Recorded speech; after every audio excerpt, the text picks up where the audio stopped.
Rightio, here we are with the Colorado. True.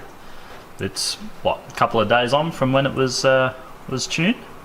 Yep, and it's running magnificently. It's an absolute pleasure to drive. That's no joke. I'm not actually, for once in my life, I'm not kidding.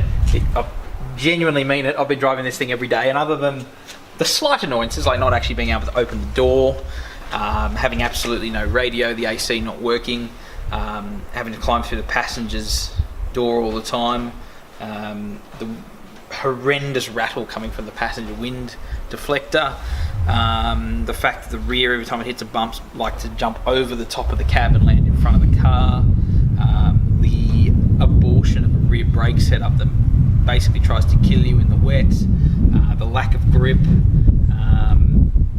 Other than that, it's magnificent. Yeah, but fantastic fuel economy and is annoyingly fast for what it is.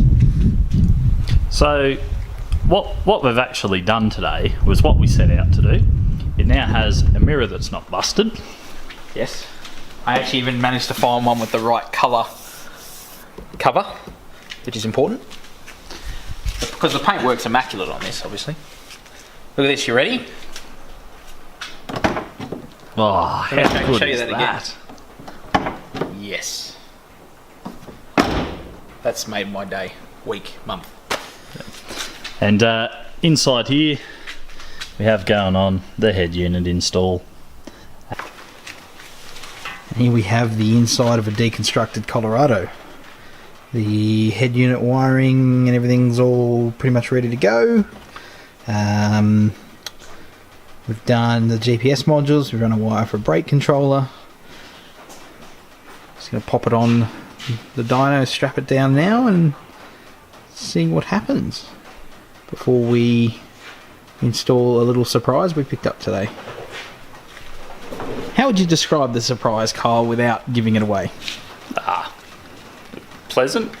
It was planned, possibly not this soon, but yeah, look, should be good, should be interesting. It's it's not going to be too hard to install, hopefully, but I'm sure something will go catastrophically wrong as usual. Yeah, see how we go. Right, Damien, you have a bit of a dirty grin on your face. Well, you know, it's hard to wipe the grin off your face when you've just made 169.1 kilowatts at the wheels with your Colorado with a 3-inch exhaust and a uni chip, obviously. That is it. It boggles my mind slightly. There's just a tad more power in here.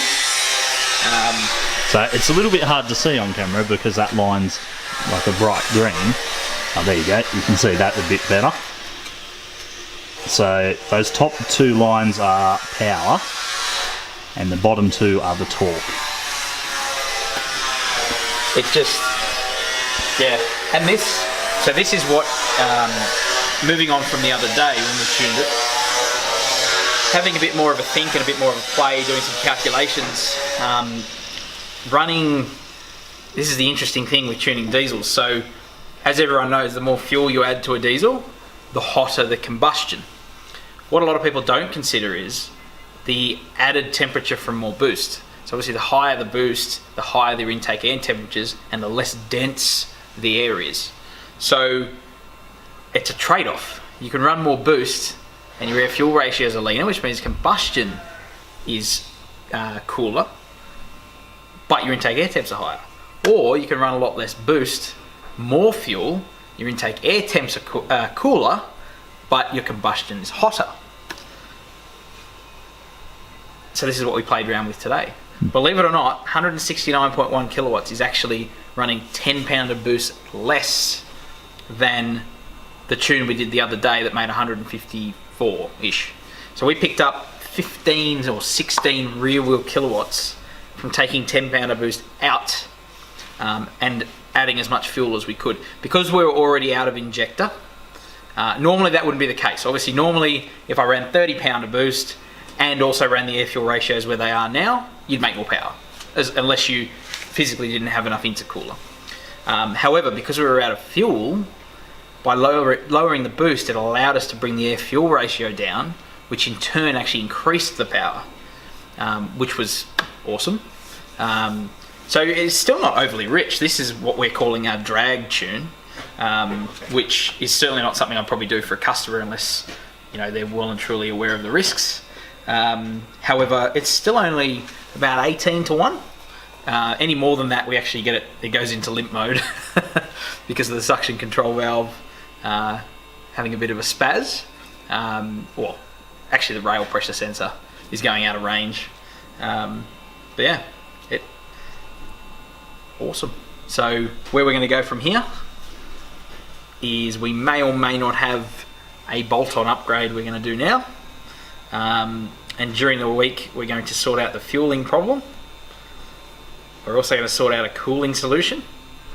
And then that particular bolt-on upgrade was going to allow us to make... I'd be amazingly annoyed if that number doesn't start with a 2 and have something like a 3 afterwards. There you go. Aim high. Aim high.